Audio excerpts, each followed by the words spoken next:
Hello there. I hope that you are having a wonderful evening. I am, because here we are. I am Kat Hobson. Welcome to Paranormal Experienced. I am so glad you're here. I have an event coming up that I'm very excited about, and I've invited someone who has enjoyed it with me to come and join me to discuss it tonight. I am really thankful that I get so many opportunities to interact with listeners, to interact with people who are talent for different events, to be able to cover things like a UFO conference or the Gettysburg Battlefield um, bash that I'm going to be going to. There's so many things that I think are really special. They serve a purpose. Some, like the Battlefield Bash, support children with cancer and wounded warriors. The Ozark Mountain UFO Conference provides information. Right now, ufology is in the fore, and that hasn't always been the case. And I appreciate a lot of people who have brought this topic more into the public forum. And I think that Prometheus Entertainment and their production people who brought Ancient Aliens and, Blind Frog Ranch and Skinwalker Ranch now. There's so many different ways that people can learn about this stuff. And that wasn't always the case. I've been doing paranormal experience for over 10 years now. And it's really surprising how public this information has become. And there's conferences all over the world. And I really think the people that took a step out decided to produce things like this. My friend Jay Bloomkey, who is behind Ghost Hunters, there's people who have done really cool stuff. And because of the public interest in ghost hunting, for example, I found my best friend and my co-host for tonight. We are going to be going to the UFO conference in Eureka Springs, Arkansas in April. And she's been with me once, and she decided she would go back.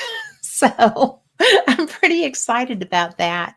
So I want to bring on my best friend, my co-host for tonight, and somebody that's really one of the best ghost hunters I know. We do that a lot together too, Lori Dorsey. Hey, Hey, chickadee. hey. How you doing? Just plugging along as best I can. Well, I am so glad that you are here, and I'm so glad that we are going to Ozark again together, because one of my friends who you did not get to meet before was just announced today as one of the keynotes. And I think that's so exciting. It sounds Um, good. they have such a good speaker list, and they always do. But this year, it's not really centered on television people. Mhm. It's centered on researchers and experiencers and things that, one of the keynote speakers is, uh, it's not an Egyptologist because he investigates pyramids the world over. Mhm. And I was really shocked by how over the world they are, you know. So, Oh yeah. one of his books focused on Bolivia. And I just think that's very cool because that's not something that people talk about a lot. I know that when my daughter went to Mexico, they they have them all over. Mhm. Like if you go out of Mexico City, they're everywhere. Yeah. Did you know that? Yeah. Mhm. I did not know that. Mhm.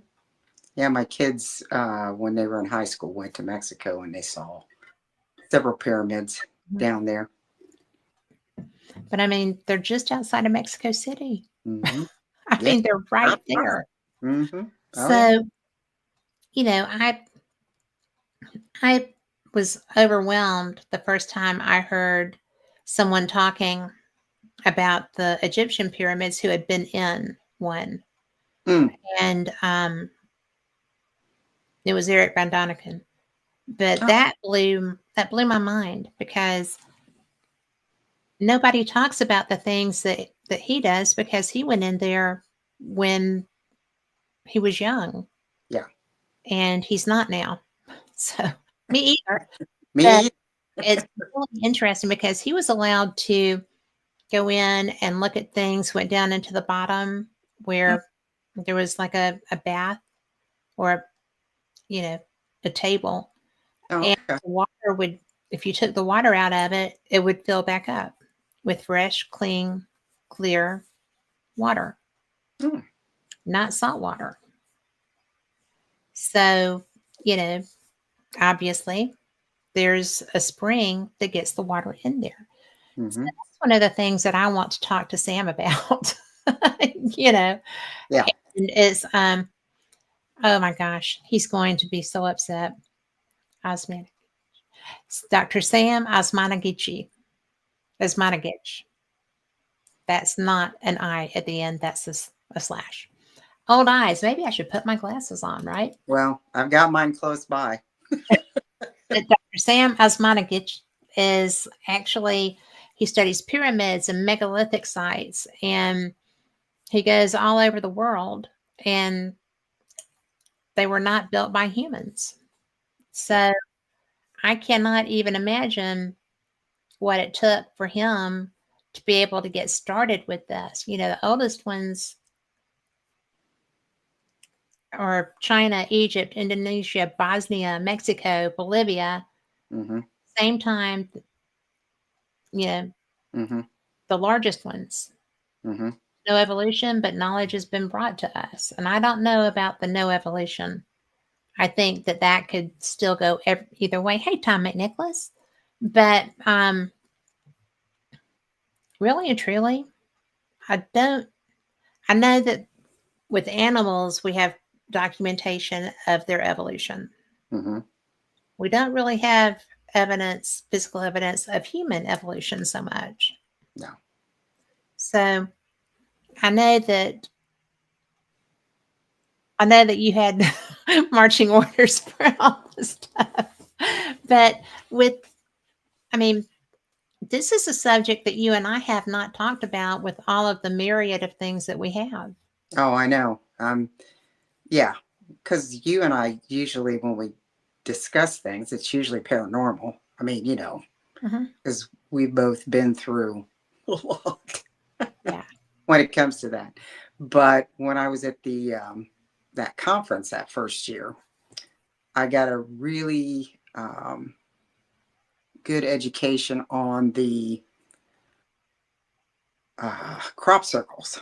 That Hmm. was quite eye opening as far as what, you know, the explanation and the test results came back and the different things that went on when it came to the crop circles. That was, for me, very educational because I really didn't know that much about it. And then who was the he was a crypto guy that did had a thing on Sasquatch. He did quite a presentation, which I was really surprised when he was showing like the gifts that he left and the gifts that they left Yes. and the energy. I mean, he had cameras out there and the Yeah. energy like flashes and the things that showed up on camera. There wasn't like a Sasquatch there, but there was this energy or this, I don't know if it was a time slip. I don't know. It was just, Multidimensional. A lot of yeah, people think that they're multidimensional beings. yeah. And he had it on, I mean, he had that energy on camera. Yes. And I thought that was really interesting. And then the, oh, the like shelters, Hmm. that were definitely not natural. Those were not natural things No. that were built. And it the thing had to have been huge that were pulling these trees down. And And they were large trees. yes, very large. Large trees for a large creature. Yeah. And Yes. it was that I really learned a lot on that, but it was the energy, the pictures of the energy that he was catching, that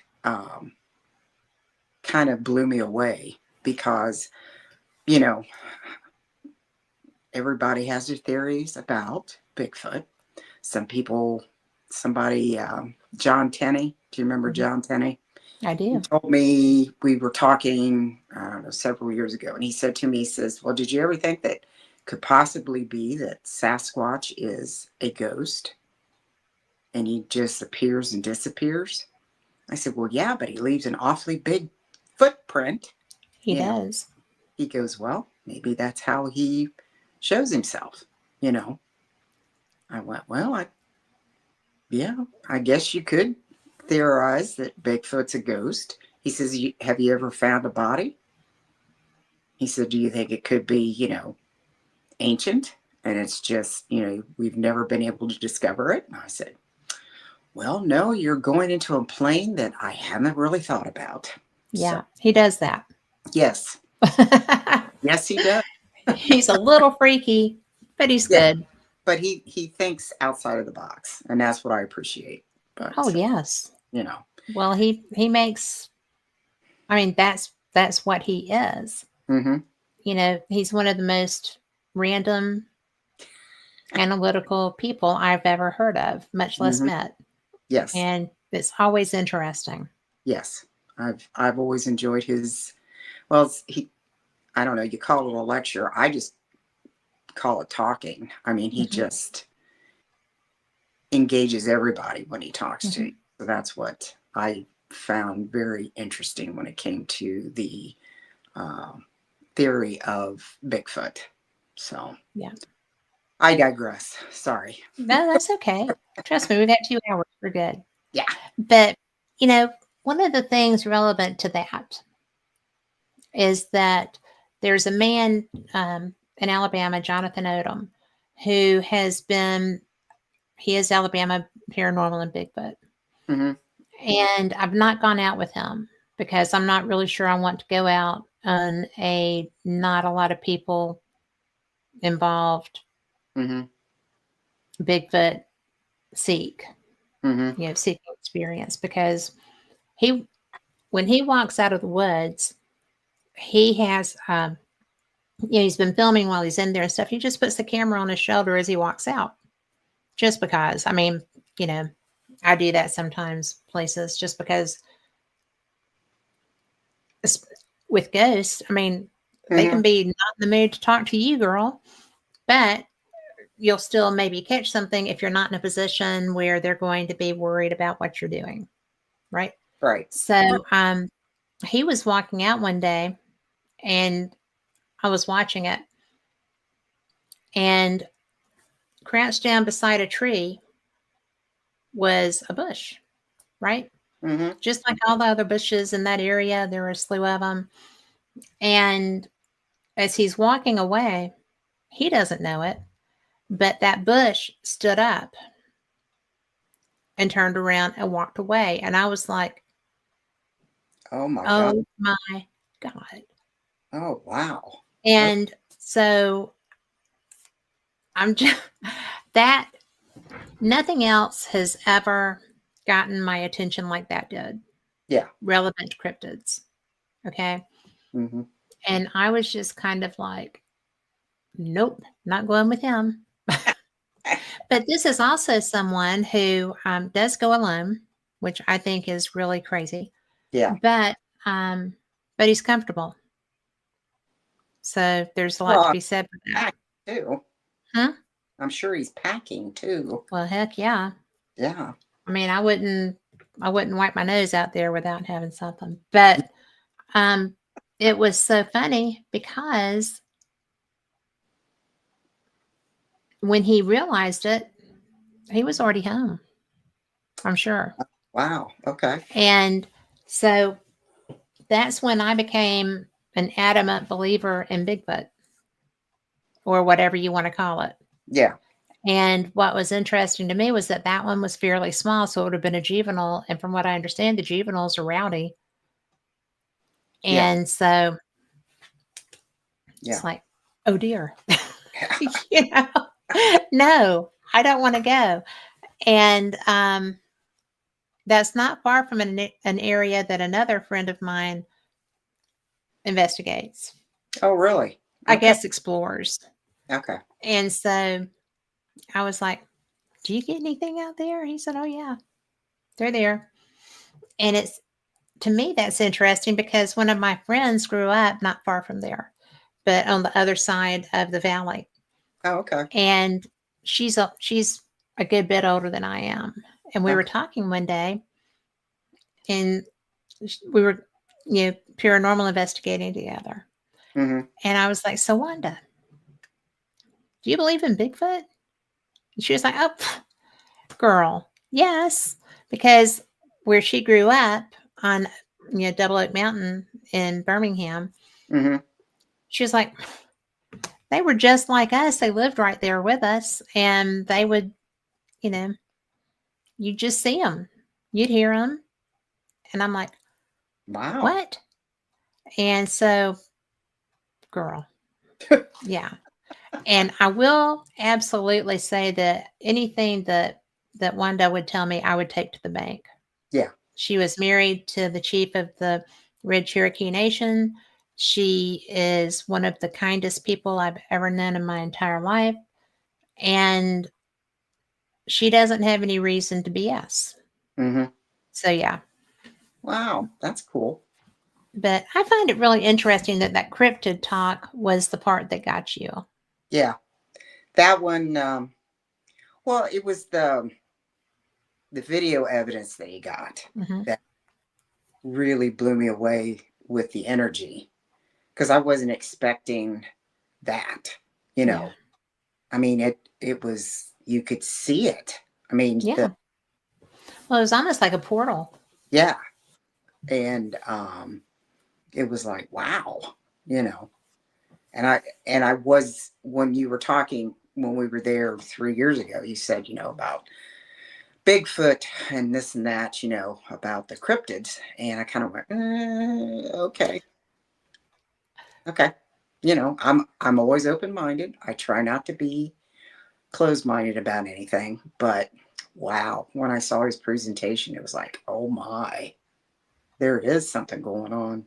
I mean, either interdimensional or he was catching something. And based on his imagery, it looks interdimensional. Yeah. I mean, just because Mm-hmm. that's those flashes, Yeah. that's not normal in the woods. Mm-mm. So And he got it in that's the desert too. hmm? He was in the desert Hmm. too, and he was catching the same type The of same. Hmm. energy, like surges or openings or whatever. It was like, oh my goodness, that one, that definitely got my attention. Besides the crop circle ones. Crop circles are fun. Yeah, it was. Everybody had their theories. Everybody has their take on things. But the UFO stuff, like I said, I sat and listened because I have no knowledge base for that. I mean, I've always been around uh, space things for since I was a little kid because my dad worked Tell for them, yeah. yeah, my dad worked for Wright-Patterson Air Force Base before mom and dad were even married. He was worked at he was a airplane mechanic, and then he went on and got his engineering degree, and he worked for NASA. So he was on Gemini and he was on Apollo missions, and uh, alien life to me, I never really thought about it because dad always made it pretty common. It's not, you know they're out there, don't be afraid, but they're out there, Your don't. dad believed in them? Oh yeah. He just never talked about it. He's it was one of those, you don't ask. So we never did, because you just didn't, you know. Just like when he worked um, on the Bikini Islands when he dropped the hydrogen bomb, he was out there on that. And he couldn't talk about it. We've got a certificate showing he was there, Right. but there was no discussion. There was never a discussion, ever, ever. But Yeah. he made space travel, to me, common. I mean, it wasn't any woo woo stuff, it was all scientific, and so yeah. I mean, the UFO thing, have I seen anything? I don't know. We used to look at the sky all the time. He Right. would show the constellations, and he would show, but he would never say, oh, you know there's a UFO. Well, that And was they never. were probably much easier to ascertain then because there weren't all these damn satellites everywhere, Yeah. which gets everybody so excited. And then fortunately, I have the tracker on my phone, Yeah. and I'll be out there and I'll see something, and I'm like, oh, get out of my sky, you know. So yeah, But I mean, it's real like I exciting said, when there are it's- the ones that aren't supposed to be there. yeah. And there's been a few times that we've seen stuff up in the sky, and I said something to him when I was younger, and Dad says, "Well, that's really nothing unusual. Just don't worry about it." Right. So I guess I just took it for granted that everybody else, knew that there were spaceships up there. Hmm. Because Dad always made it look, Common. no, yeah. I mean, it wasn't anything like I was something freaky. It was just part of the world. Like I said, he was in when all that stuff came down, but he never talked about it. In the 40s when stuff was taken over to Wright Pat, Dad was working there then. Right. So but there was no discussion. You know, we were never allowed to talk about it. You know, so you know no giant revolutions that Dad had seen anything because he wasn't allowed to talk about anything. So, Well, somebody in your family saw something well, yeah, not Mom, that long ago. yeah, she, You. me, Mom did. I thought you were on your way. Tell me about your mom, and then I'll tell you about you. Oh, you talk. Oh, okay. I think I know what you're talking about. Mom saw something out in the backfield. Um, Oh, I remember that. it was, I don't know, 6 months ago, probably 6 months, maybe longer. I don't know. Time flies. She looked out the back window of her bedroom, and across the field, there were a whole bunch of little tiny white lights just dancing across the back field. And she said she stood there, and they all gathered together into one big bright light, and then hovered for quite a while, she said, and just took off. It just flew out, you know. So, and I know she's 95, but She's she, not prone to fancy. no, not at all. And she So, she told me the story, and then I listened to her when she told my brother, and she never deviated from the story. So she saw something. yep. And what was it the other day? Did I tell you this? She saw, it looked like in the backfield, over toward the Amish field over, that there was a big machine, like big, kind of a red looking machine that was great big over in the back field, and it moved across and it disappeared. No, you didn't tell me that. Mm-hmm. How long ago was that? 2 weeks ago. Get out of town. Yeah. Really? Mm-hmm. 2 weeks ago or a week ago, something like that. She didn't tell me. She told Greg. She didn't tell me. So, you know. The one that would have been interested in it.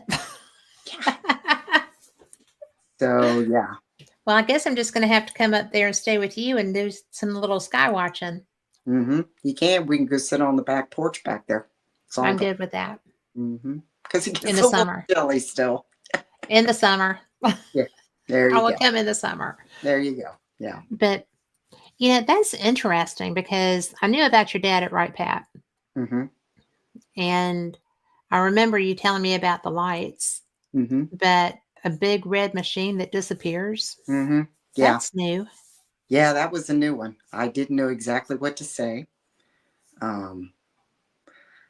Greg was telling me, and the only thing she did was confirm it because Greg was telling me about it, and she goes, "Oh yeah, it was back there." She said it was really big, and she said it moved across and it just disappeared.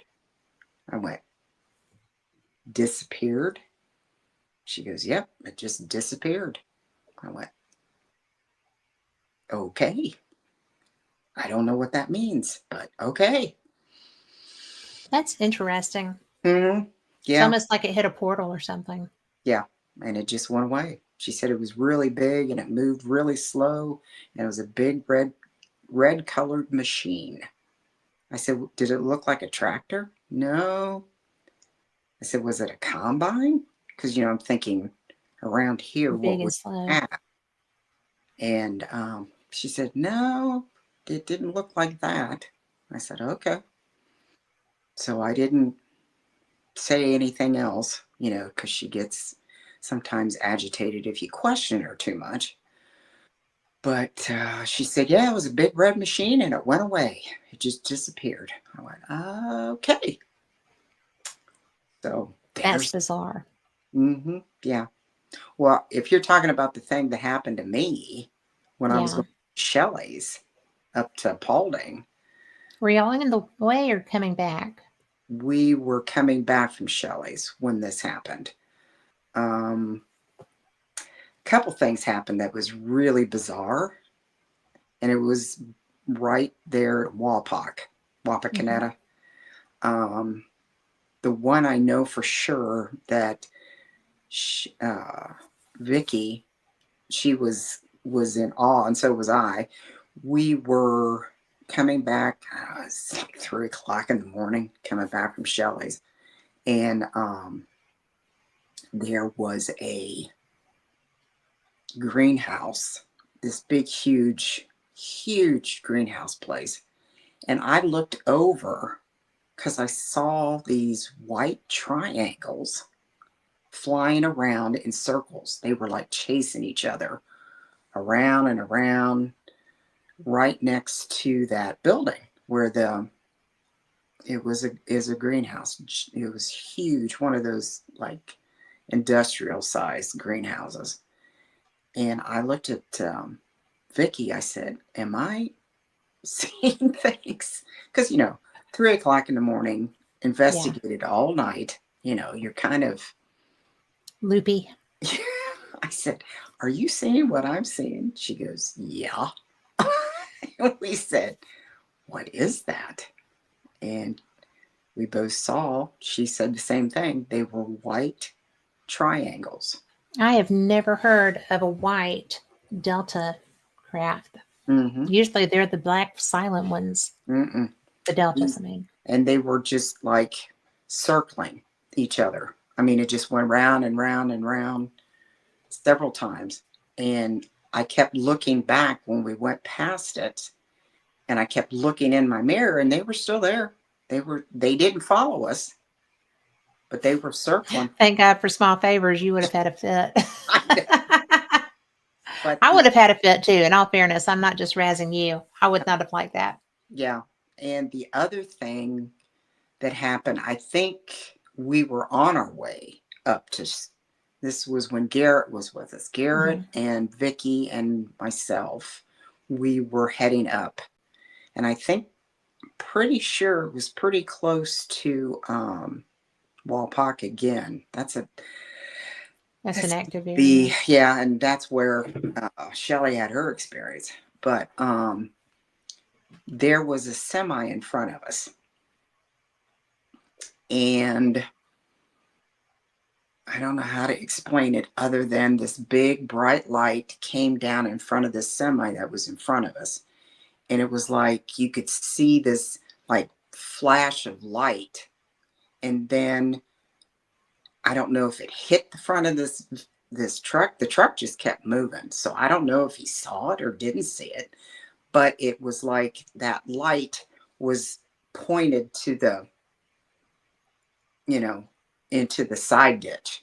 And it just kept like things were flying up, you know, and eventually the light extinguished and the truck just kept right on going. I mean, it wasn't like he was,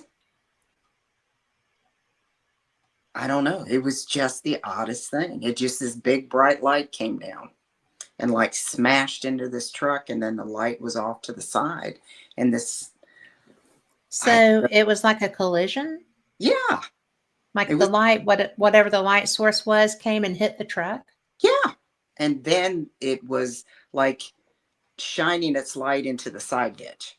And there was like debris coming up from the ground up. And then the light just finally went out. And I said, what the hell was that?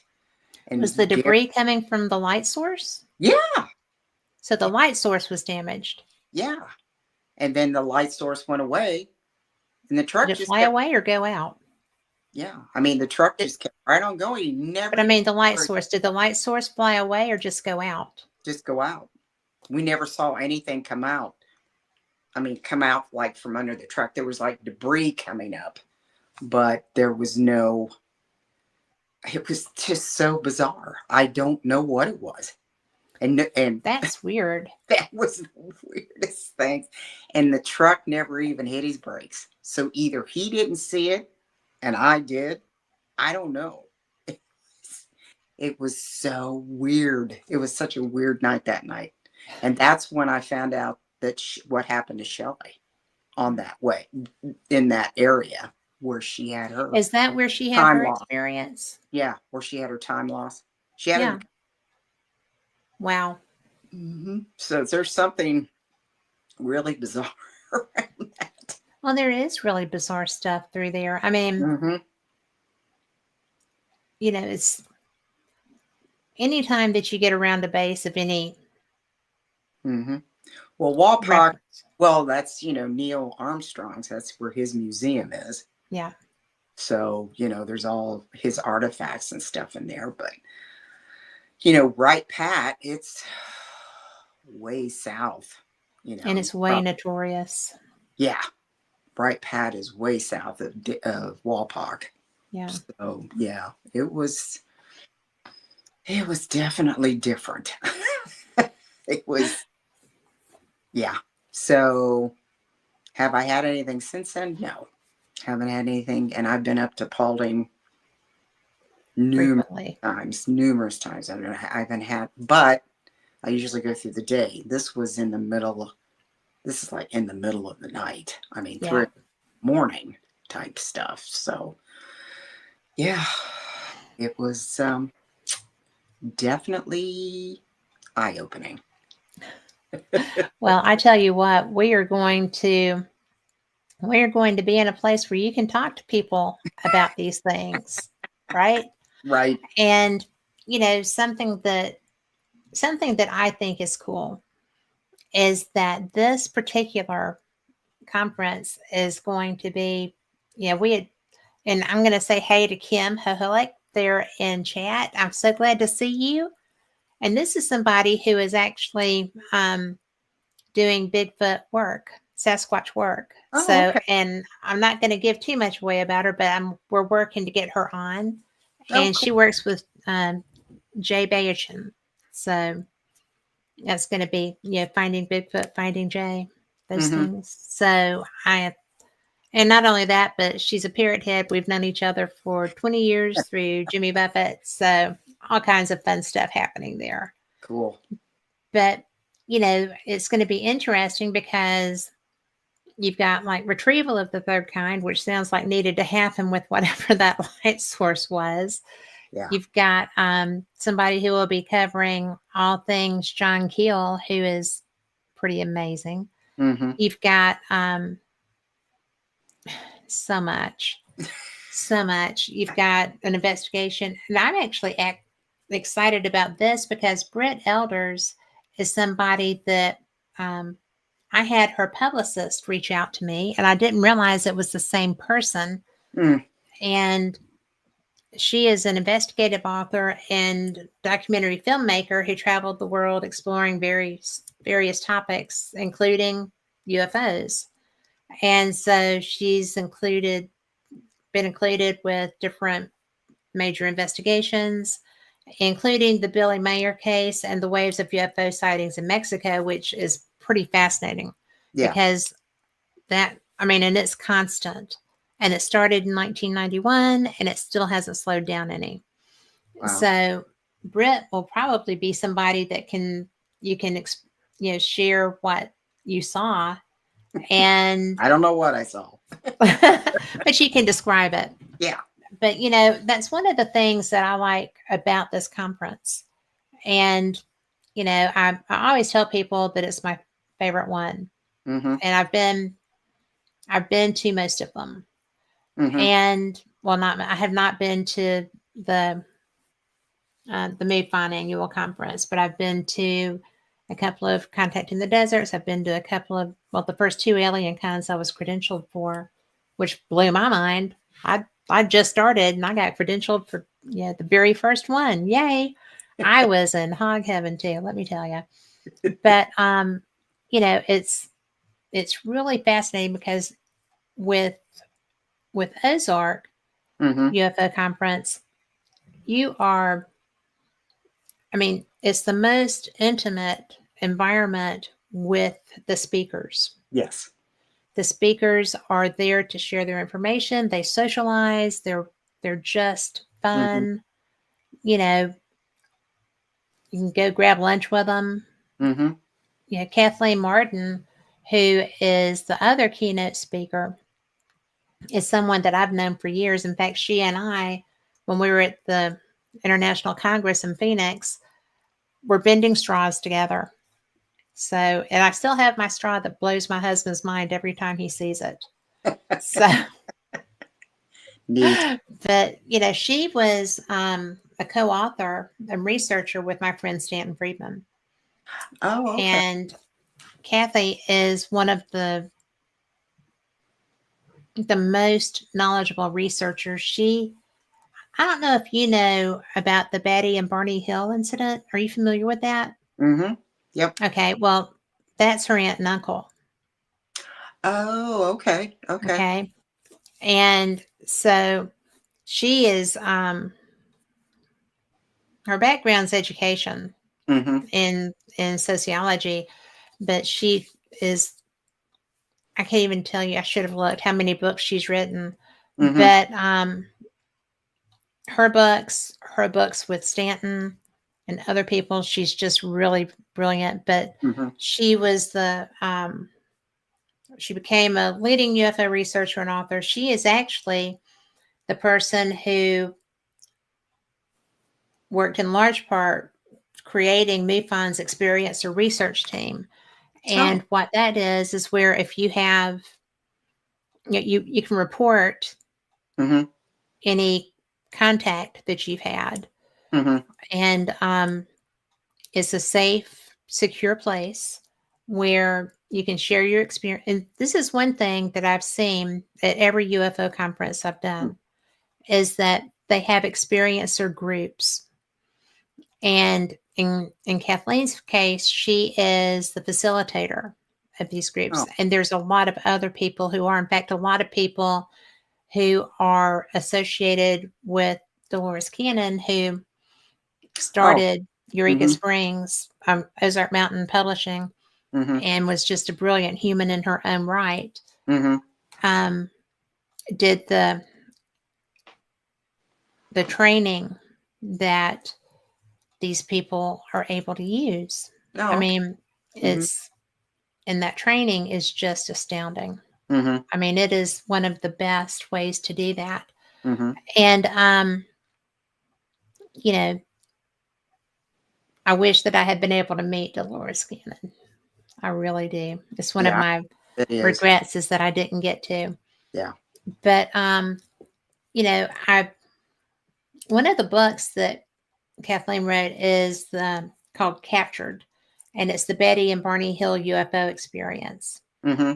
And she's really committed to understanding and supporting individuals who have had this contact, because I heard the recording of Barney's hypnotic regression Mm-hmm. of his experience. Mm-hmm. And that poor man was Ohio, Kim. But it was so horrific. Oh. And I've commented many times that about that experience. I just can't imagine what that man went through. No. It Mm-mm. was really something else. Yeah. And so anyway, that was her aunt and uncle that went through that, and that's why she is such an advocate for the people who do experience those things. Mm-hmm. And her website is just brilliant, but it's Kathleen. Let me put my glasses on so I can read this. Kathleen Marden, MARDEN.com. Mm. And, you can go to her bookstore. She's got, her professional history, essays on contact, experience or advocacy. I mean, there's Yeah. so much information. And she really is just a wonderful, wonderful person too. So Mm-hmm. if you want information, you can go check out her website. And if you're going to be near and can get to Eureka Springs, Arkansas in April, you Mm-hmm. can hear her speak and meet her and chat her up, because she is really, really an amazing person. Well, that'll be nice. Okay. I know, right? Mm-hmm. This will be. And that's one of the things that I think is so cool, Mm-hmm. because I love the fact that their prices are reasonable. I love the fact that their vendor market is free. You can Mm-hmm. just even if you don't go to the conference, you can go to their vendor market. And that's where you had your Akashi. Akashic records read, right? Yep. I had my Akashi record, and I wanted to know the name of my guardian, and the lady that was talking, she just looked at me and she started laughing. I said, "What's the matter?" She said, um, "Well, you really can't pronounce his name. You'll never remember it." So he said, "Just to call him Sam."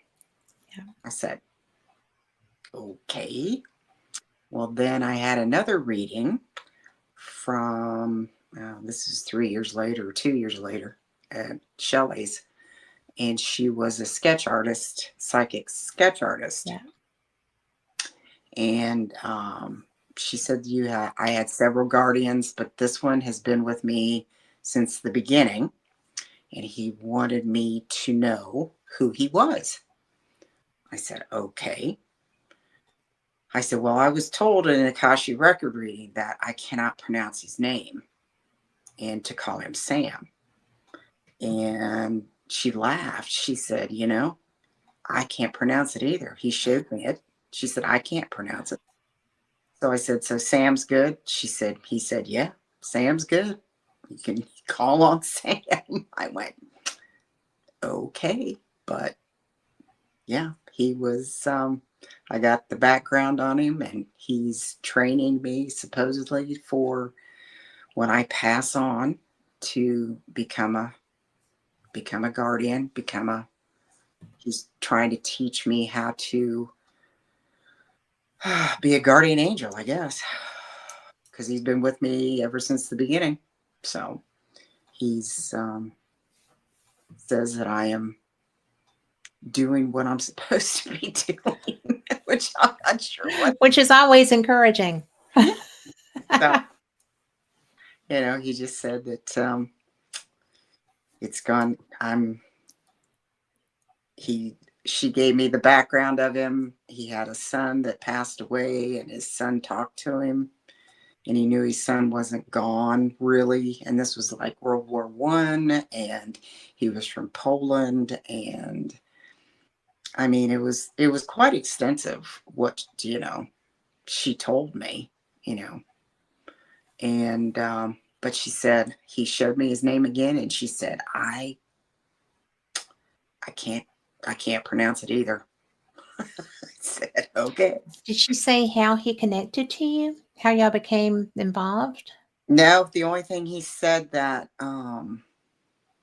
he just was has been there ever since I've been in this world. That's it. And he's not Just famous. this trip? Yeah, he said this lifetime. He said, I've been with you, I guess, since I got here. He didn't say how he was connected other than, like Angela was giving me the background of who he was when he was alive. And then he became like guardian or helper or whatever you want to call it. And he's been with me since the beginning. He's not family. I think there's family around me, Oh, but sure. I know there is. he's been there ever since he's watched over me ever since I came into this world, is what I was told. That's So, so interesting yeah, it was definitely because interesting. having a because your family on both sides are Scots And Irish. and Irish, hmm but Yeah. And the literal side is English and German. mhm. That's all I know, you know. But yeah, he said he was from Poland. He was Polish, and his son, had died in the war, which was we figured it out was World War I. So we're talking, long time ago. Right But before you were born. long time. Because I was thinking if he reincarnated as you, Yeah. then that would be a tie, but that time frame's not right. No. So he's I guess mentoring me to become hmm what he is. So when I pass on, that I can become. A guide. Yeah, that's what he's trying to teach me. I guess he said I'm coming along nicely. He hasn't seen you mad. Yeah, So- that's true. He hasn't seen me or peppy. tipsy. He has seen you Yeah, tipsy. yeah. Oh, I'm sure he has. But I'm going to say hi to Angie in chat. It's nice to see you. And, you know, I just love that. And I'm so interested in who's going to be in the vending this year Yeah, because um, it's kind of after COVID, everybody's doing the build back better, build back better, build back betters. hmm And it's pretty cool. yeah. They've It got really is. great And tables with crystals. I was looking through the vendors with crystals and jewelry, and well, there's several breeders, tarot, and I don't know. There was past life one. I'm always interested in that. yeah, I'm always like to know a little more about my previous lives to be where I become the way I am today. well, have you learned not to ask people if they recognize your energy? No, Stop doing that. I know. But I am getting better about bridges. True. Mm-hmm. You And take me over and I'm off. for those that don't know, Lori is very interactive and nosy with Yeah. spirits where we go. And we were at Bannockburn House in Scotland. And she did her infamous, "Do you recognize my energy?" Mm-hmm. Well, someone there did. And it was not a pleasant memory. I just had that gut feeling I'd been here before. It was that it was so familiar. The whole place was so familiar. I just had to ask. I mean, seriously. And what was that relationship, Lori? Well, I think it was not good. He was mad at me. Justifiably so. Yes, we got into a I don't know, battle, fight, whatever you would like to call it, back in the medieval times, and over a woman. I was a guy, obviously, and I You killed him. well, And he said that. well, I didn't kill him. He died later after our fight. I thought he was alive when I left, but he died later because of the injuries I inflicted. So we're in Bannockburn House, guys. Yeah, in Scotland. And we're doing there's this, You were using the rods. I was using the rods and then they were, yes. And it was just like, oh, dear heavens. And then it was it was not funny on No, behalf of this person no. at all. And I And apologize. I do feel that person's pain and I understand the anger. Mm-hmm. But I just know the next time we're in Scotland, if we get anywhere near any place like that, you're going to do it again. But Bannockburn is closed now, so Yeah, won't be doing it there. we won't be doing it there. So he can't But at me anymore. but always make sure when you're doing a paranormal investigation that you're not opening yourself up too much Right. to the environment. Mm-hmm. But it was so overwhelming there. I'm telling you, it just But came. you do it everywhere. Well, not all the time, just sometimes. Hello. Well, Mansfield, they all know me there. When They we, do indeed. They do Mhm. indeed. Well, And you go there. You live there. You have a mhm. special affinity there. Well, Frank Hanger, he was one of the first spirits that I ran into when I first Yeah. started investigating there. You know, the guard that was killed down in Mm-hmm. Solitary. He was standing at the end down there, and then you know, he would let me know if he was there or any other time I was there. You know, but Yeah. he was a protective spirit. He wasn't you know, mean, angry, but he would Yeah. always let me know he was close by, you know, when I was in there. Because you know as well as I do, there was some really nasty spirits in Mansfield. I have photo evidence. Mm-hmm. So, yes. Yeah. But Yes, indeed. yes, indeed, we've had a lot of experience there. Yeah. Oh yeah. So Don't want to have that one again. no. Well, unless your mom's there. Well, somebody to run interference is always a good thing. Mm-hmm. Yes. Yes. But, you know, one of the people that I am so excited about, and I'm so excited about seeing him again, is Ray Hernandez. Oh yeah. Mm-hmm. And this guy, he is one of the best researchers, I think, in this particular field. Mm-hmm. It's academic research on the relationship between consciousness, our greater reality, and the paranormal. Contact modalities, which include UFO contact. Mm-hmm. And he is really, really one of the smartest people I know in this field.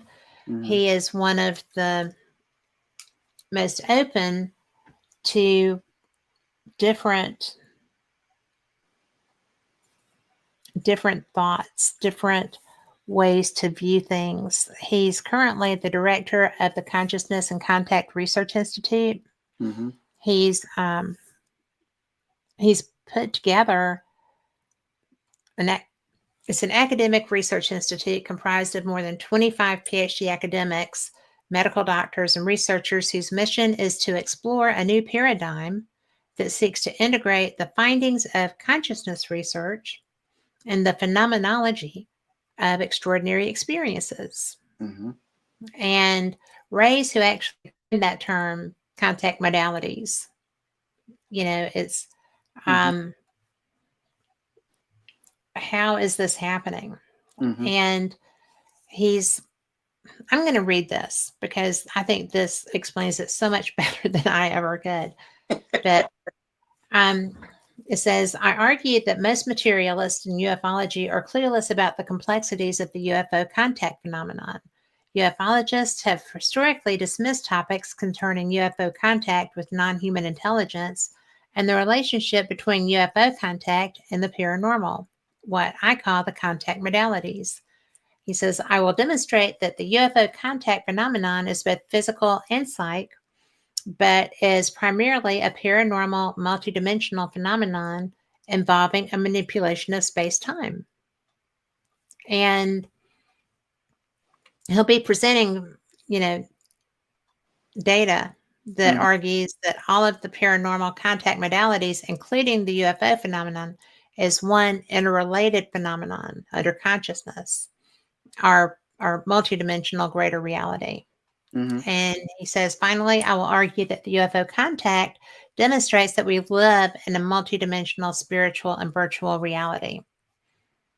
And I'm going to say I have seen him speak several times, and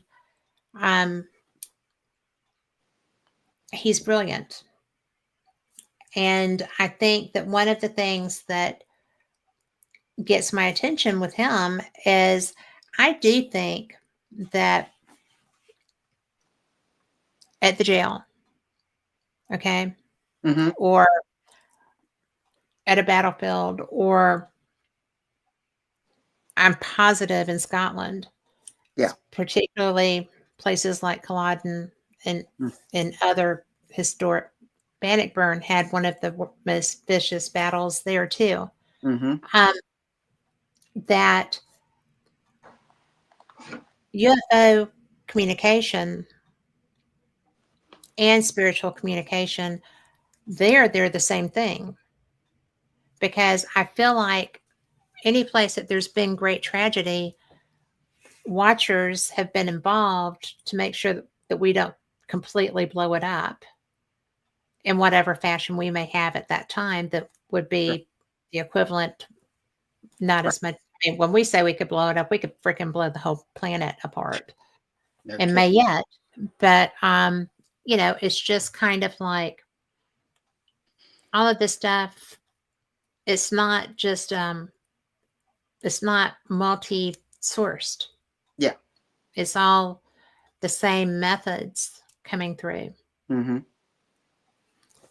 I, That's why I call it multi-dimensional. yeah, Mm-hmm. and I think that there's a validity to that. Mm-hmm.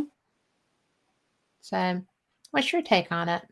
Well, I starting to believe it after seeing, you know, the Bigfoot thing with the energy, and it's, the stuff that we've witnessed when we were in Scotland. Mm-hmm. You know, it's energy. Everything is energy. Yeah. And it's intertwined. I mean, you just hit it right at the right time, and then it enters our world, Mm-hmm. even if it's just for just a short period of time. But it's it's like it, as they say, the veil, or however you want to put it. Mhm. It's so close, you know. It's just a It different. is very close when you're in one of, I mean, I got shot at Culloden. Hmm. I mean, I literally felt a wound, Hmm. and And you got smacked in the head. I did get smacked in the head at the Hmm. Writers Museum. Yep. That one actually, that one was a quicker pain. Hmm. Culloden, at the right moment, Yeah. I still feel that on my abdomen. Hmm. I can believe So it. I can I believe it. probably should find somebody that can help me with that. Get that cleansed because it hurts sometimes. Hmm. But, it was so quick and so sudden. Hmm. And Well, I was standing next to the marker and I couldn't move. And then you mhm, got shot. mhm. And then it was And I like, was okay. strolling when I got shot. Hmm. I mean, And I was heading toward the hmm. Jacobite end. Yep. And it was, Yeah. I, I couldn't move. And then I was like, what is happening? And then you got shot and you had to Mhm, leave.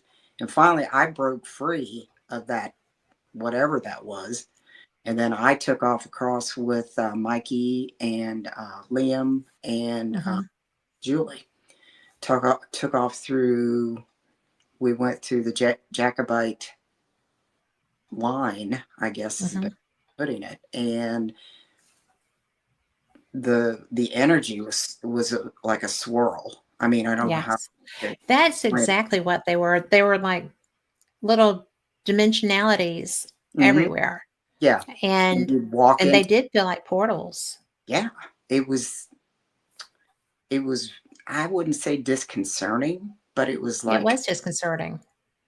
it was like, oh my. And Yeah. then it would go away. And then you keep walking and then you run into it again. It was like, Mhm. it would just, you could just feel like a tornado swirl around you. Yeah. And if I was more gifted, I might have been able to see something, but I don't have that. But I Yeah. can feel it, but I can't see it. The So, interesting thing, though, is that I was actually facing the Jacobian side, right? I yep. was walking toward where they were, Yeah. You were, and I had just been at the Macintosh stones, the one that's painted yellow.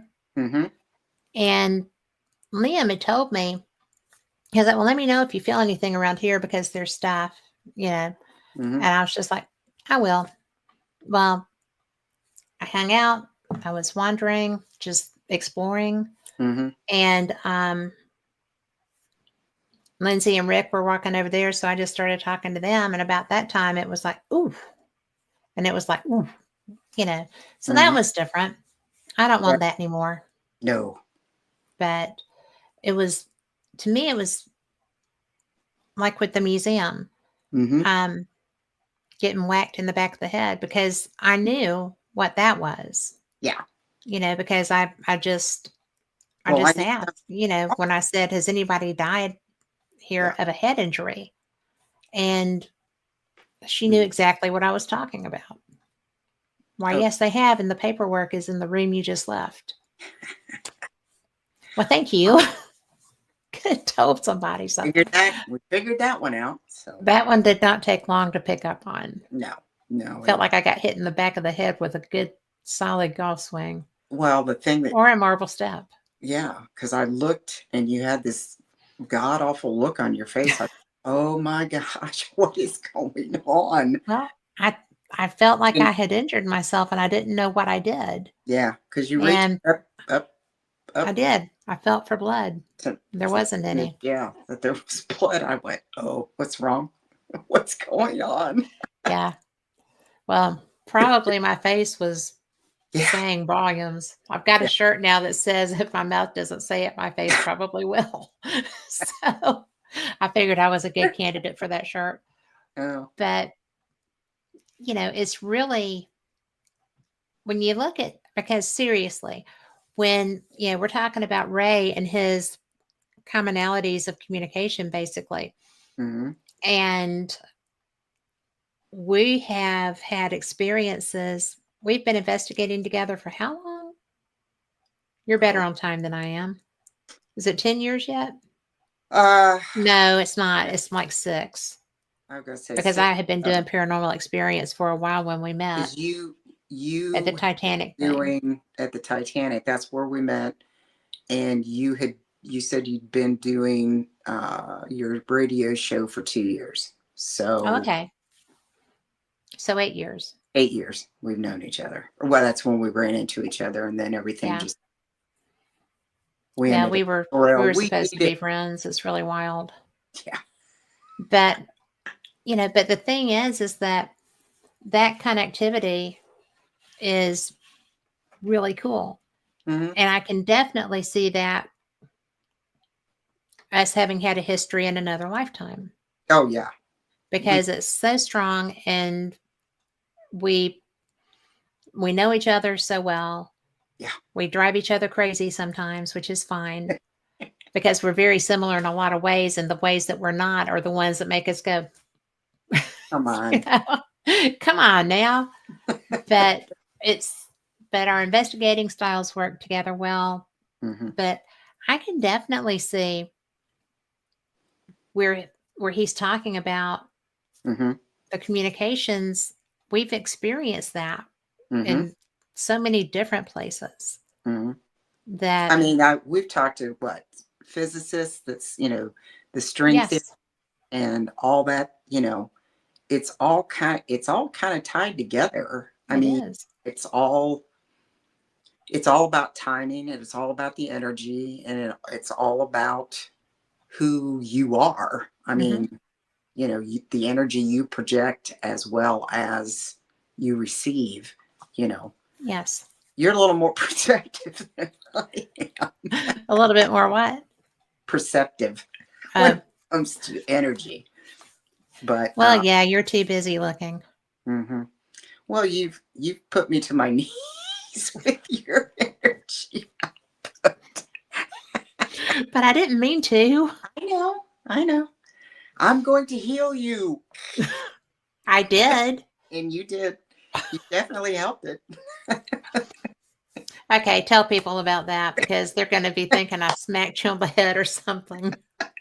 No, it was when we were in Scotland last year, and I hurt my shoulder, and Mikey and Julie had that little patch thing. Yeah, the TENS unit. Yeah, and it helped and stuff, and I was still hurting.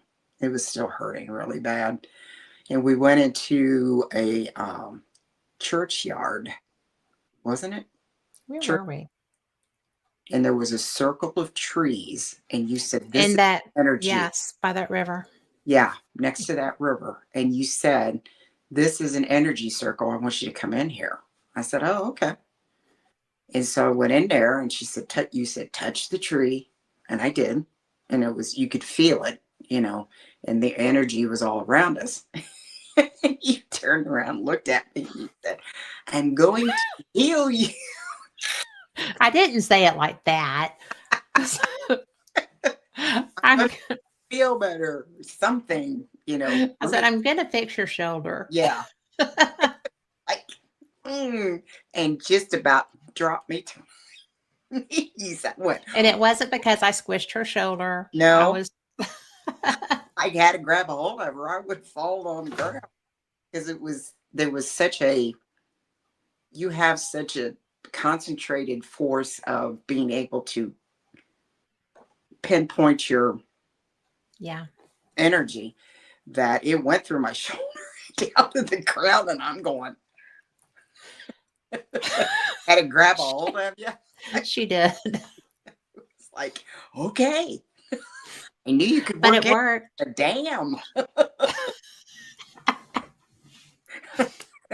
Well, in all fairness to me, we were standing right in the middle of an energy circle and it had been spinning while we were in there. So, It was, but but my shoulder did start feeling better. are you glad I did it? Hmm. Yeah, Okay. just didn't realize you were. I knew you worked energy, but wow. Okay. Well, you were in the basement when Toby wanted to do that, weren't you? Oh yeah, that That was was an energy transfer. yeah. But I Actually, it wasn't. wasn't He just on me. wanted to build energy and he didn't know what he was getting into. But I wasn't touching you. But you He was. kept telling At us. least you didn't go to your knees. No, he did. He did. Yeah.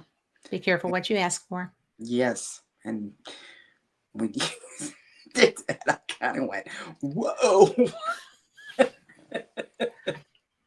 Well, I was just trying to loosen you up I know. And you did. And it did and to help. heal it It because did help.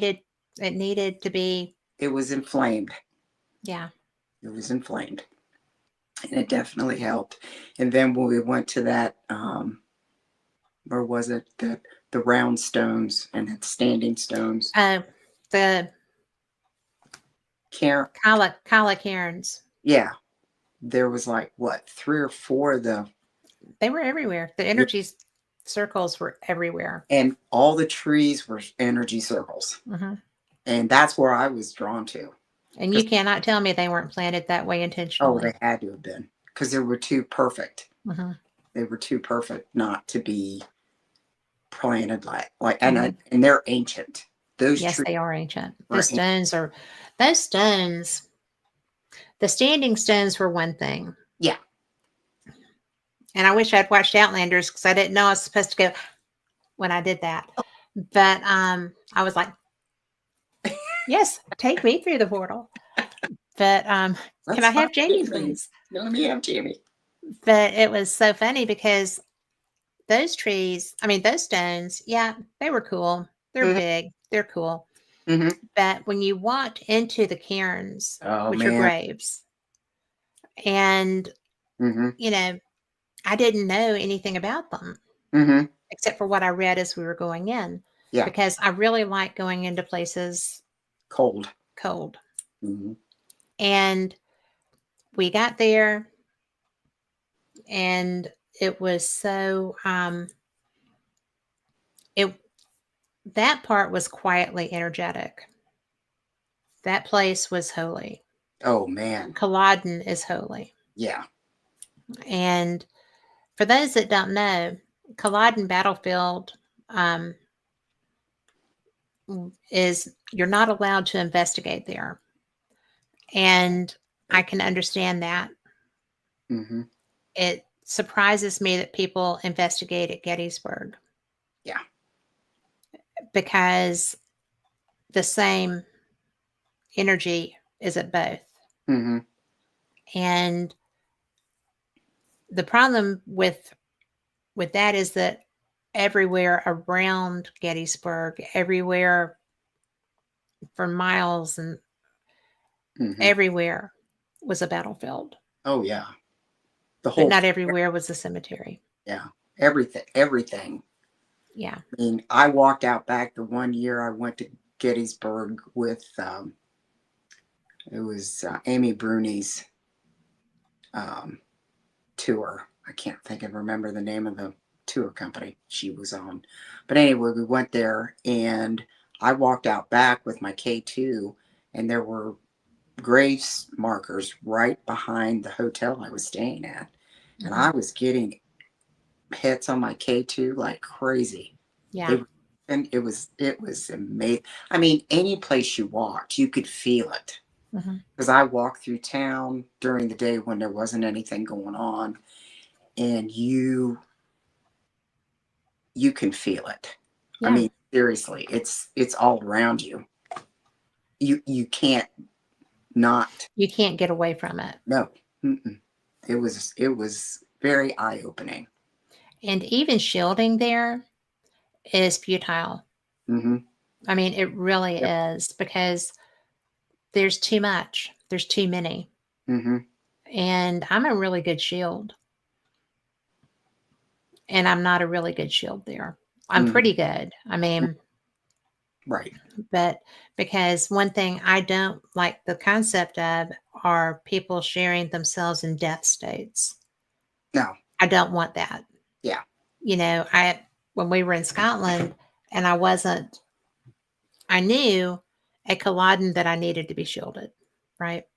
Mm-hmm. but I wanted to experience some of it too. Mm-hmm. So I was kind of betwixt and between there.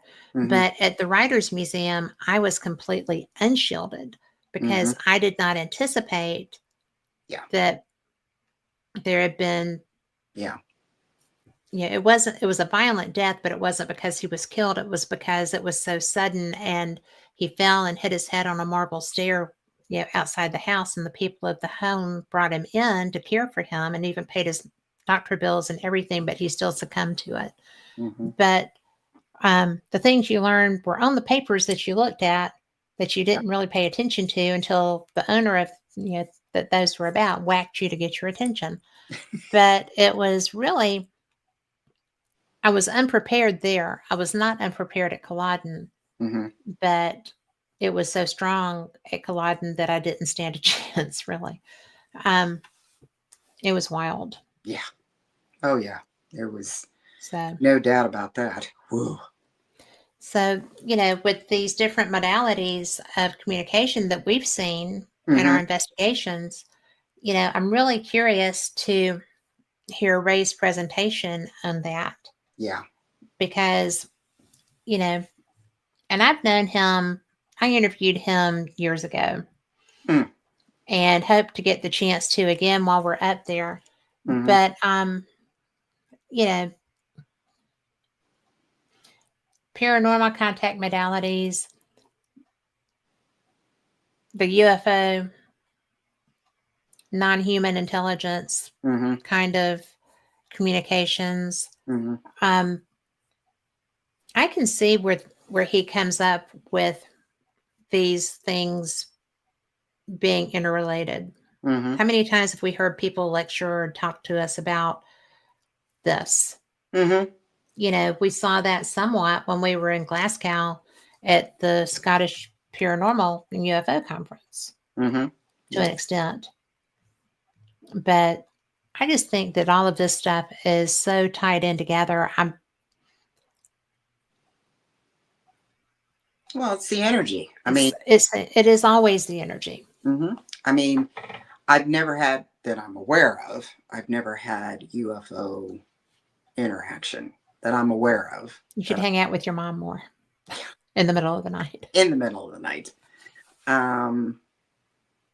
Like I said, the only one I remember was when I was coming back from Shelley's, and those white triangles were flying around chasing each other. But other, if I had it when I was younger, I have no idea. Right. Dad would always talk about, we'd always were staring at the stars, and he'd show, constellations and things like that. But if there was any kind of interaction,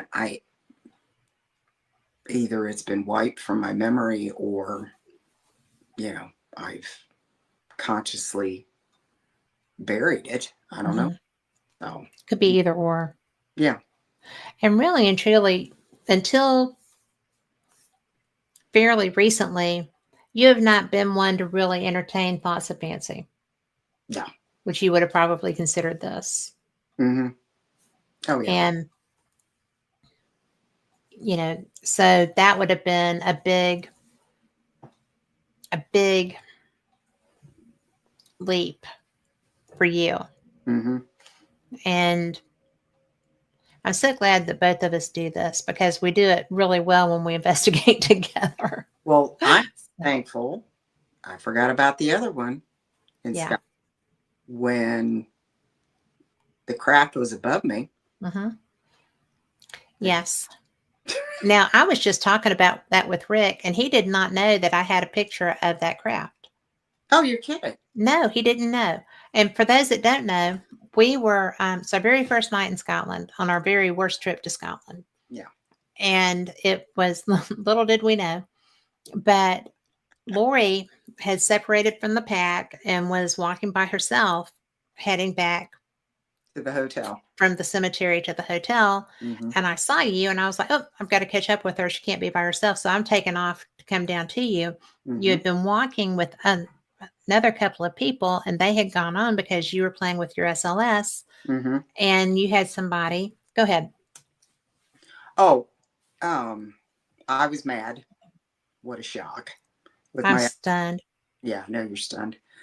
I couldn't, the camera just kept shutting off. I couldn't get it to stay on. Couldn't get, I mean, I was getting uh, Redhead someone, man.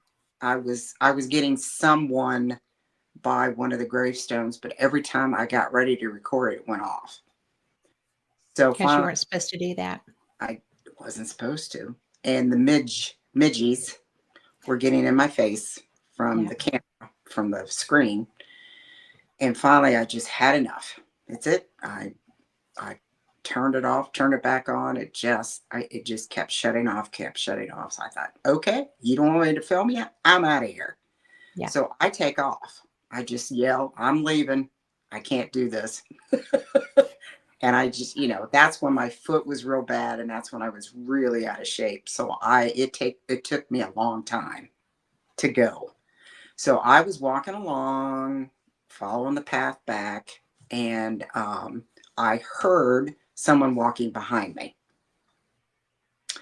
And I heard it. I didn't turn around because I was looking at my camera, and I was saying, tell him what was going on and everything. And then all of a sudden, I hear Kathleen and Christine and Neil, and I'm not sure who else. I think it was just them. Yeah, those three coming up behind me. And I stop and turn around and I said, were you just standing behind me? They said, no. I said, was there anybody behind me? They said, no. I said, well, somebody was walking behind me because I could feel their footsteps right behind me. And Christine and Kathleen said, no, there's nobody behind you. I said, okay. So they take off, because they could walk, cripple me. And I just had my camera and I had my flashlight on, and I was walking, and Christine turns around. The moon was behind her, and she takes a picture of me coming down the path. And I was, walking slow because my foot was hurting, that type of thing. And then here you came running up there. And that's when I told you somebody was walking right behind me. Yeah. And you go, well, let's just get up to the hotel. Let's just, And then Christine forwarded the pictures to you or me or both of something. And you were looking like, and I, what's the matter? You said, look at this picture. I said, okay.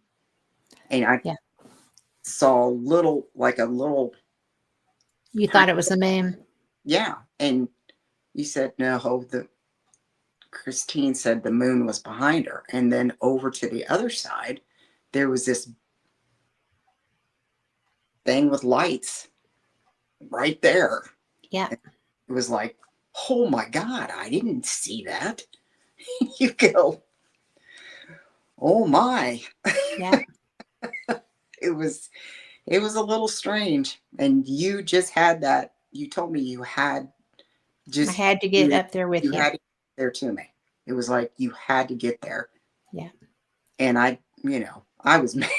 I was still mad because we get this stupid camera to work, and I was disgusted, and I just tromping along, and here you come up there, and we're chatting, and we get back there, and then Christine sends that picture, and you went, oh, now I know why I needed to get up there. Yeah. So, Well, the thing of it was, I don't think the moon was behind Christine. I think the moon was in that picture, but because there were clouds in front of the moon. Mm-hmm.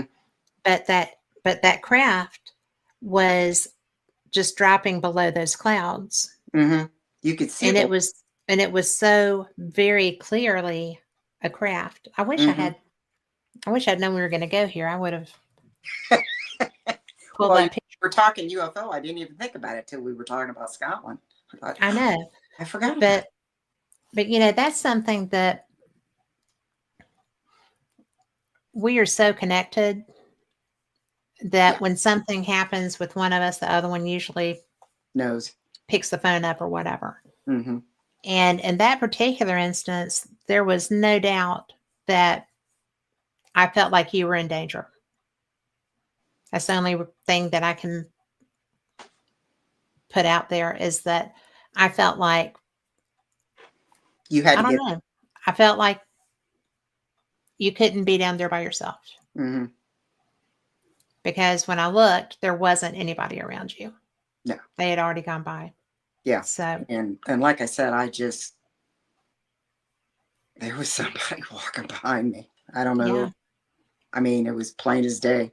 yeah. They never spoke. They never said anything, but they were walking right behind me because I could feel their steps behind me.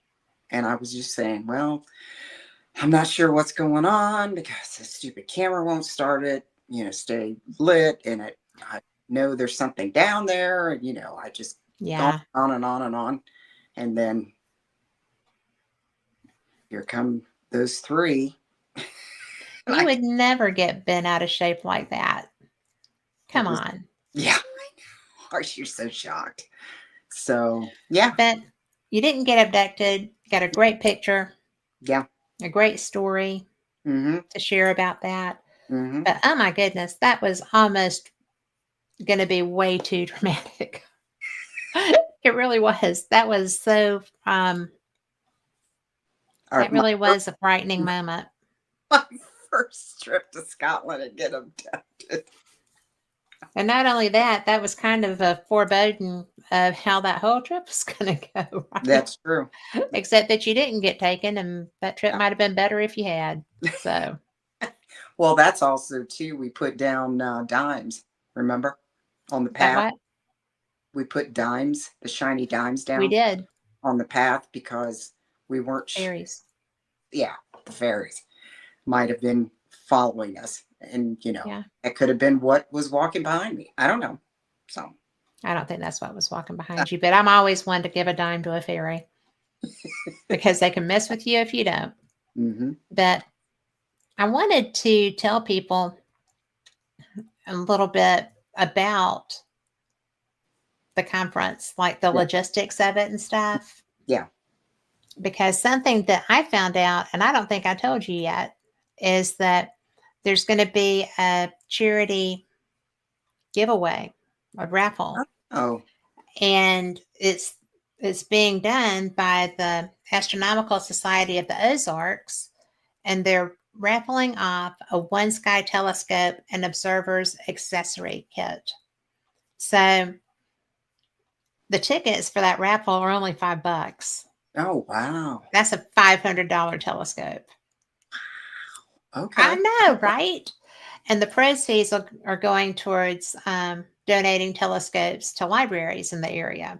okay. So I'm all about helping kids be able to see beyond our little poor little world that's so tired World. right now. But yeah, I like doing anything that's going to support kids Oh, yeah. or other people, because that's not just kids who use public libraries. Yep. But it's like I said, the vendor area is free and open to the public, so you don't even need to have a ticket if Mm-hmm. you're in the area. And the UFO con is a little bit beyond what you want to do, but you want to see some pretties.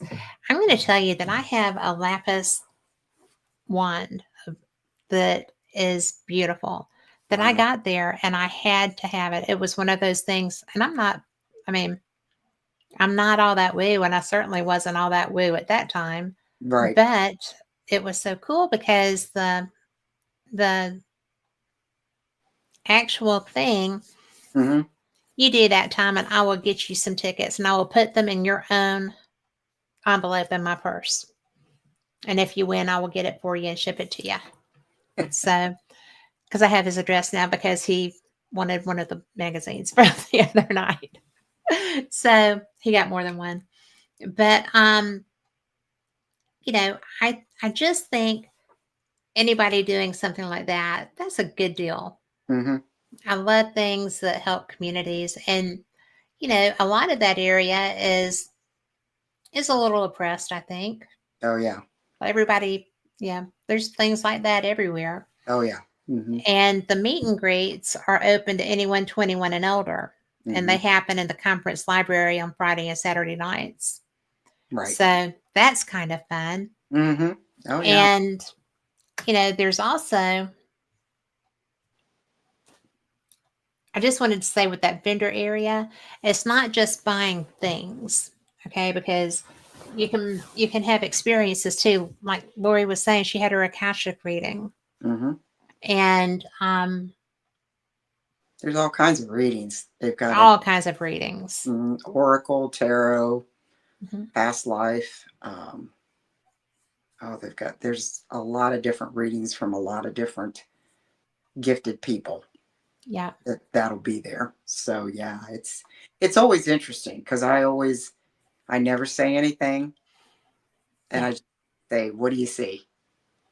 Just you know, I don't tell them what I'm interested in. I don't tell them. I just, "What do you see? Who's around me?" Or that type of thing. So yeah, and me and my past lives. I've had 2 readings for that. Yeah. There's a past life reader there, so I may have to check that one out and see what they have to say. Oh, you are. You can't get past that. I know. Although it will be the first time that we will be in the same place when you have one done. That's Mm-hmm. interesting. Mm-hmm. Yep. I It'll be. show up in her past lives a lot, y'all. I know y'all are shocked. So, but, and it's really funny because we're always different personas in each one. Mm-hmm. Yep. So, Sometimes we're boys, sometimes we're girls. You know. just depends on the season. Mm-hmm. Depends on But life. I was going to tell you that if you don't need the full weekend, if you're not Oh going to yeah. want to stay for the whole time, Mm-hmm. then the Friday and Saturday, I may be mistaken. I need to put glasses on for this. I was mistaken. So Friday all day is 60, Saturday all day is 80, Sunday all day is 35. You can also do individual speakers too. You can grab a schedule at um, their website, and I should get the website. It is OZARKUFOconference.com. OZARKUFOconference.com. Mm-hmm. And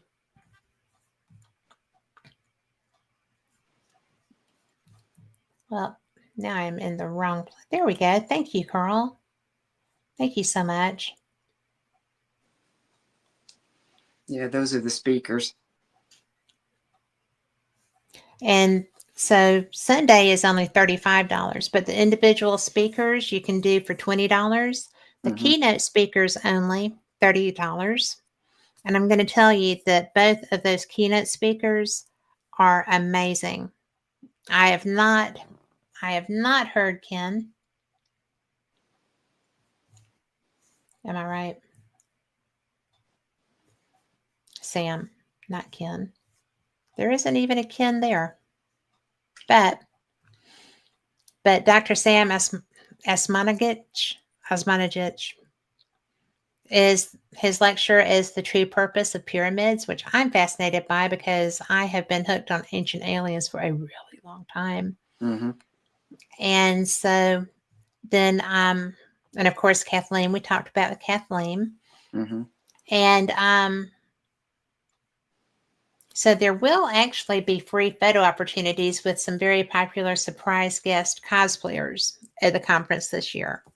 So I've been sworn to secrecy about the group's identity and the characters, but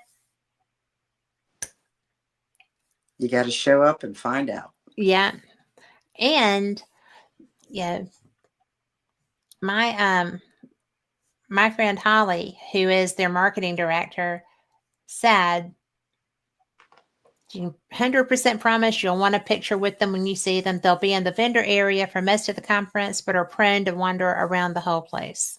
Mm-hmm. So I just think that's going to be so much fun. But I'm really turned on by the telescope giveaway. I Yeah. think that's really a cool thing Mm-hmm. because I would love to have that telescope personally. Yeah. that would be something really neat that somebody's going to get the chance to win. Mm-hmm. Yeah, So you can win a $500 package with a telescope for $5. I know, Pretty right? good. Pretty That good. is really sweet. Mm-hmm. But there's all kinds of other people too, because we've got Penny Kelly, who is walking, her lecture is going to be walking the world as a new human, Mm-hmm. which I find interesting. I want to find out what that's about. Mm-hmm. You've got Michael Schratt, who is retrievals of the third kind. And I'll tell you why that fascinates me is because this past year, in fact, I was like a week out of surgery. Remember that? Mm-hmm. With my whole little neck thing. Mm-hmm. And Jacques Vallée had reached out wanting to do an interview. Mm-hmm. And it was the week of my surgery. And I'm like, oh no. So I'm like, I can't do it on that date. I'm so sorry. And he was like, Mm-hmm. well, it must be this date. And I'm like, because he's very French, but it Yeah. must be this date. And I'm like, no, really. No. Um, I've just had surgery. He's like, it'll be fine. You're a lovely person. And I'm like, well, that has nothing to do with the fact that my throat is cut, you know? Scarf. So Scarf. what did I do? I did the interview. It Mm-hmm. was so funny. And you And pretty scarf on. You did I fine. did have a scarf. Mm-hmm. And so and he was like, but see, you did fine. And I'm like, and I showed him. I did because he Yeah. was very, yeah. Mm-hmm. I was like, this is why Mm-hmm. I didn't want to do this. I really wasn't sure I would have the strength to do it. But how can you say no to Jacques Vallée? Mm-hmm. A, he's brilliant. Mm-hmm. B, it's Jacques Vallée. I mean, Yes. and he was so charming. He is a very nice man. He's a great interview. Mm-hmm. And it was, I'll run that. I'll put that up here and run it on one of my trips so people can see that. Mm-hmm. Just don't judge by my peakedness. But he was not peaked. He was great. But I just love that, there's so many different takes on this stuff. And I'm going to go back to Ray's lecture Mm-hmm. because these contact modalities is something I've found fascinating for some Mm-hmm. time. Mm-hmm. And I'm always blown away by how cavalier we can be sometimes, with our personal space and stuff like that. And, that's like you had talked about Toby with that energy exchange. Mm-hmm. And, um, he wanted to build kind of an energy bridge so that one of the spirits in the basement at the jail Mm-hmm. would have energy to use to project more. Right. And, I really don't talk about this very much because Mm-hmm. I feel like it's kind of self-aggrandizing, maybe. Mm-hmm. And it's not because I don't do it, right? It Right. just is. Yeah. Yeah. Yeah. And so when because he had made the comment in the room that, you can use, there's so many people here, you can use any of our energy. And I was like, no, you No. cannot. No, you cannot. Nope. You don't have the right to offer my energy Nope. because that's a contract. Mm-hmm. And you can't make a contract for my energy, which is true. Mm-hmm. So if somebody ever does that to you, our listeners, do not allow that No. because that is your body and that is your energy field. Mm-hmm. And that's very precious. Mm-hmm. And you should guard that and protect that because that's kind of your essence. Okay. Mm-hmm. It's part of your essence. Yep. So always protect that and take ownership. Mm-hmm. And it's a big deal. It really is. Mm-hmm. But so when he explained what he was trying to do, I'm like, well, I can do that. And he was like, all excited and stuff until he wasn't. And so I Yeah. always know what you're asking for raised, also. you definitely raised the temperature in that basement. And it was Well, cold. and It was cold down there. It it was. was cold down there, Hmm. It but was. not for long. Yeah. So it was, and that's not just me. Okay. Anyone can project their energy. Hmm. You just need to be smart about how you do it, and you don't let other people take control of it. Nope. You don't let other people have access to it, period. Hmm. And so in this case, I really wanted to see the spirit too because I have such an affinity for her. Hmm. And so, and I wasn't even sure that that's who we were talking to. Right. So I've always wanted to see her. Haven't you? I mean, in I've seen as her much, in form in my SLS. yeah, but I want to not see the lions. I want to see the woman. Hmm. But anyway, so I told Toby, okay, we'll do this. So I just held my hands out Hmm. and he did. And he just kind of dropped. And because you can channel your energy. If you Yep. haven't done this before, you can channel Hmm. that. Hmm. You can bring it into yourself and you can just focus. And once you kind of get everything grooving and you're in control, then you can just kind of flow. And Hmm. it's just a flow. Yes, You're it is. not I've shoving it. Huh? I've Huh? experienced it. She has experienced it. That that was fixing though. That wasn't, you know, Right. Yeah. that needed to happen. I know. But and actually that might have gone because we were in an energy circle, so I was probably a little charged. Yeah. A So, little. but it's just a matter of everybody has Hmm. that. Not everybody channels it and can use it. Hmm. And I'm still learning. yeah, but you know what it is Oh yeah. now because you felt it. Hmm. And so, and it is healing. Hmm. It was. Maybe not quite that much at one time, but it didn't kill you. No. So No. you're okay. I. I. It surprised you, but it didn't Yeah. hurt you. No. No. No. It just. So, Yeah. It surprised me. That's a good way of putting it. It's like whoa. You know. I knew you had control of energy, but yeah, it was surprising. you should have seen me when I was an adolescent and would get mad. No. Nope. Well, it's so funny because when Carrie came out, I've never watched it, but I saw the whatevers. Hmm. Um, and I was just like, must always not do that. you know, don't let that happen.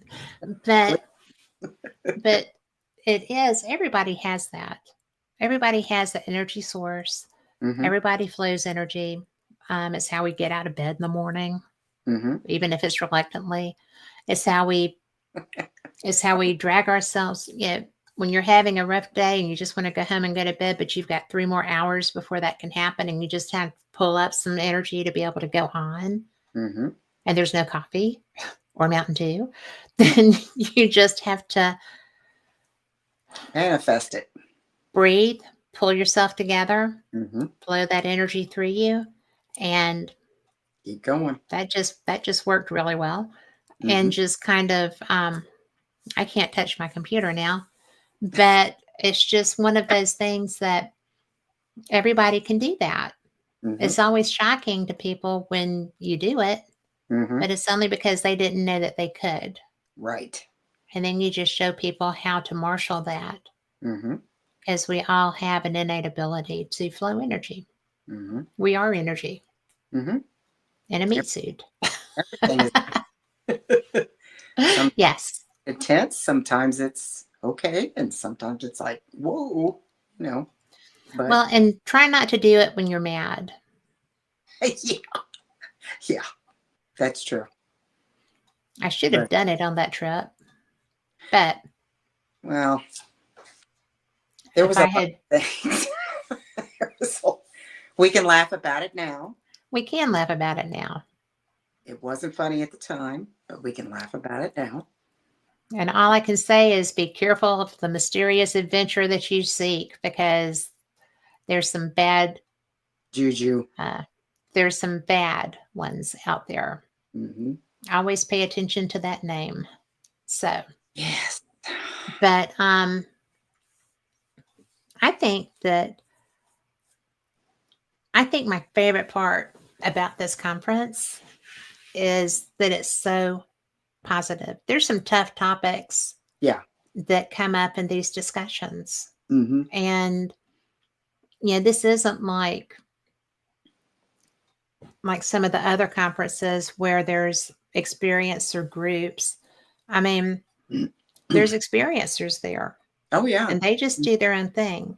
Mm-hmm. And I think that the group setting is fantastic, especially if you're in a larger environment where there's so many people coming together. Mm-hmm. But OZARK is a good sized conference, but Mm-hmm. it's not overwhelming like so many of them can be. Mm-hmm. If you're having to rent, you know, the equivalent of a small coliseum or something, it's tough. Yeah. But however, in the case of that first Alien Con, they did not, because they didn't expect 3,000 people and they got about 10,000. So that was exciting. Oh, I'm sure. But no, this one's more intimate. Personal. Yeah. This one is a personal experience. Right. And that's my favorite about it. Mm-hmm. Mm-hmm. When I was talking to Holly, what? They got great food too. They do have great food. That Best Western has the best restaurant. Oh yeah. So, and it's when I was talking to Holly today, she was like, "Well, I'm so glad that you're going to be coming and that you're telling people about us." I said, "Listen, I love this conference because as far as accessibility to the speakers, as far as accessibility to anybody, this is almost a family atmosphere. The speakers are readily available to you. They have their merch tables too. You can go buy one of Kathleen's multitude of books. Yeah. And everybody will have theirs. And, there's just so much to be said about this smaller environment. You can have a one-on-one conversation with anyone. That's where I met my friend Mark D'Antonio. The Sky Tour live stream guy. And he is one of the smartest people I've ever met. And if I hadn't met him at OZARK, then probably our friendship would not have developed like it did had we met at a larger venue, because there would have been so many people, it would have been overwhelming. And it's hard to get to know someone in that environment. Whereas at a place like OZARK, it's a very personal experience. Yeah, you can It is by far. Yeah. It's by far the easiest way to get questions asked and answered, and to get to talk to other people who have your interests. The people that come are fantastic. The people that put this on, Ozark Mountain Publishing, they have some of the best authors. They have some of the most diverse authors. They have people from all over the world that are on their roster of writers. They have so many topics. So many topics. And I talk about Dolores Cannon, but there is a kind. I'm going to see if I can find out the actual correct name. That's not right. I'm going to have to go to Kathleen's bio.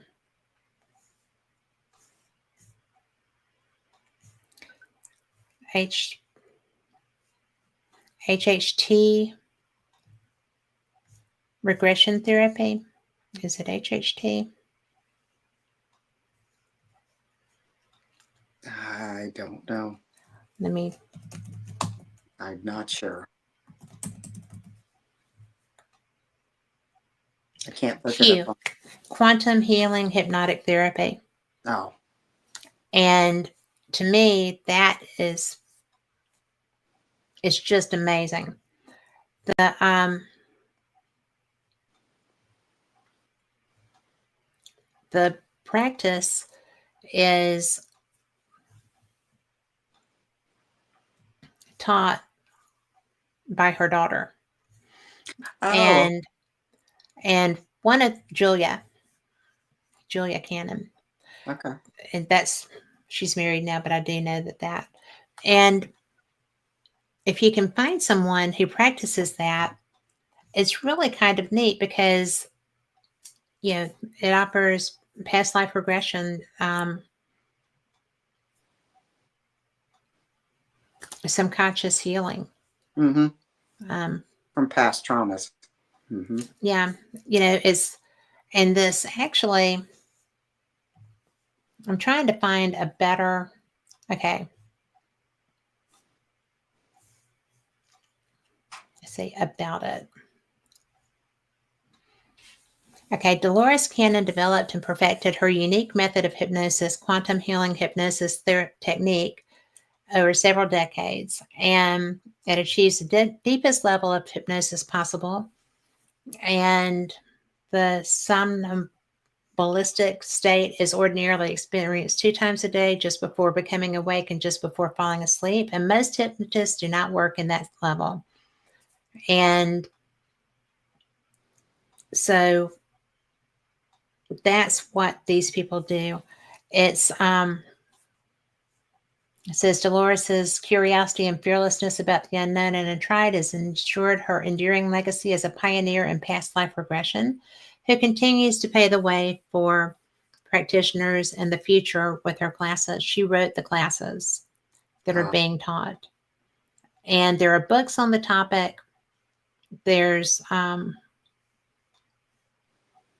She passed away right before I became aware of this and aware of this conference, and I would have loved to have sat down and had a cup of coffee and a chat with this woman. Mm-hmm. So, but They've got her recorded on a lot of videos, or yes, Instagram. I listened to a lot of her speaking. hmm She was amazing. she was amazing. Mm-hmm. And, it's like conscious creation, the concept that we create the world around us through our thoughts, complements the precepts of quantum physics and scientific evidence, which states that everything in the known universe is composed of energy. Even physical matter is essentially energy vibrating at a different rate or frequency. Thought is a projection of energy that manifests in physical form and has either positive or negative attributes. So, in essence, we create and experience what we think, Mm-hmm. which makes you responsible for your actions, which a lot of people do not care for. Yeah, And that's the truth. that's the reality. It is. Mm-hmm. But, I just think that that mindset and reaching out to people is what brought Ozark Mountain Publishing to the fore. Mm-hmm. And by doing this, I mean, they have big book conferences, they have, consciousness conferences. This UFO conference, I feel like, is the best of blending all of their interests. And they bring that to you Mm-hmm. so that you can have access to some of the best minds, the most unusual sometimes, because Mark D'Antonio is certainly an unusual mind. But it's really fun that there's all this cool stuff happening, Mm-hmm. and it's really reasonable. Mm-hmm. The only threat to your safety is the drive from the airport up the mountain to get there. Yeah, it's pretty windy. It is windy, Very but windy. I kid, it's very pretty. Oh yeah, It's it's just beautiful. beautiful. And you And, haven't even seen downtown Eureka Springs yet. yeah, So and I it, can't wait to turn you on to that. So, but that there's all kinds of coolness and a lot of fun and good times to be had. oh It's yeah. just it's a different thing. What's the part that you're most looking forward to? I just like listening to the lectures from, the speakers, because it's just, I try to be open minded about everything, about different things that I don't really understand. I sit and I listen and I try to comprehend what they're saying or understand it some way, because my mind has never gone that way before. So it just stretches your knowledge or your, you know, world. It opens your world up more, you Yeah. know, you know, before, I was usually pretty closed-minded about a lot of stuff because it made no sense. But now that I've been around you a It's not lot, just me. You have a lot of weird friends. well, that, and well, yeah, and but it broadens your horizons. It broadens how you look at life and the world, instead of being so narrow minded about everything that it has to fit into a box. And it really doesn't. Everything that I've experienced, you know, everything I've gone through, I could have shut down, but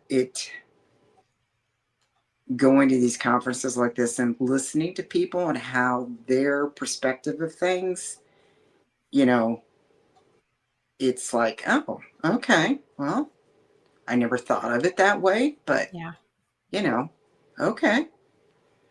Do I agree or disagree? I don't have an opinion because I've never thought of it that way, exactly. you know. So yeah, it's for me, it just makes me see the world, how big it really is, and the different Yeah. mindsets, people, their education and what they've experienced is a whole lot different than mine.